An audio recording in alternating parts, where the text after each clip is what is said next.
আসসালামু আলাইকুম দর্শক, কোথায় চলে আসছে দেখুন। ভাই রে ভাই, কি ডেকোরেশন! বড় লোকরা মনে হয় এখানেই খায়। দেখুন দেখুন কত সুন্দর চলে আসছে সেই আলোচিত সমালোচিত সুলতান ডাইনে, যেখানে নাকি কুত্তা দিয়ে কাচ্চি বিরিয়ানি খাওয়ায়। আজকে আমরা সেটাই দেখবো, কুত্তা দিয়ে খাওয়ায় নাকি খাসি দিয়ে খাওয়ায়। দেখুন আমাদের জন্য টেবিল পরিষ্কার করতেছে, আমরা এখন বসে পড়বো।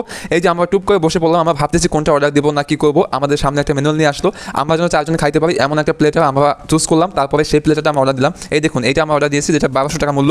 তারপরেই দেখুন আমাদের সামনে খাবারটা নিয়ে আসলো। ভাই রে ভাই, খাবারটার ঘেরান, খাবারটার দেখতে এত লোভনীয় ছিল, এত সুন্দর, যা বলার বাইরে। তারপরে আমরা খাবারটা চারজনে মিলে ভাগ করে নিলাম। এই দেখুন, এখন প্লেটে প্লেটে নিয়ে চারজনে আমরা দিয়ে দেবো, যাতে আমরা চারজনে সুন্দরভাবে খাইতে পারি। আমার বন্ধু এটা করবে, দেখুন আমার বন্ধু করতেছে। এই বন্ধু আগে থেকেই ভাগ করায় খুব ওস্তাদ, ঠিক আছে, ভাগ করতে পারে একদম সুন্দরভাবে, একদম সমান সমান হয়ে যায়। যাই হোক, আমরা নিচ্ছি খাবারগুলো ভাগ করে নিচ্ছি। এক কথা সুলতান ডাইনের কাচ্চি আমাদের প্রথমবার টেস্ট করা হবে, এই জন্য আমরা আসছি, যাতে দেখতে পাই আসলে কি দিয়ে তারা বিরিয়ানিটা খাওয়ায়। শুনছিলাম অনেক সমালোচনা হয়েছিল যে কুত্তা দিয়ে নাকি খাওয়ায়, আসলে কথাটা একদম মিথ্যা। দেখুন একটি হার পাইছি, মনে মনে সন্দেহ হয়েছিল কুত্তা নাকি, আসলে না, এটা খাসি ছিল। তারপর আর কি আমরা খাবারটা খেয়ে নিচ্ছিলাম, দেখুন আমরা সবাই মিলে খাইতেছিলাম। তো খাবারটা মোটামুটি বেশ ভালো ছিল, তবে একদম আহামরি যে একদম যে ভিআইপি যেরকম দেখছেন আসলে খাইতে অতটাও ভালো তেমনও না, আমাদের কাছে আহামরি কিছুই মনে হয়নি, জাস্ট অ্যাজ ইউজুয়াল এভারেজ বলা যায়। যাই হোক, আমরা খাবার দাবার শেষ করলাম। আসলে আমরা এই ছোট্ট ভিডিওতে আপনাদের দেখাইলাম যে আসলে সুলতান ডাইনের কাচ্চি আসলে খাসি দিয়ে বানায়। তো এই তো আমাদের খাওয়া দাওয়া শেষ, আমরা এখন চলে যাচ্ছি। আজকে ভিডিও এ পর্যন্তই, জাস্ট ছোট্ট একটা ভিডিও ছিল আপনাদের মাঝে নিয়ে আসলাম, যাতে আমরা খাওয়া দাওয়া করি, আপনারা দেখতে পারেন। জাস্ট এটা। আসসালামু আলাইকুম।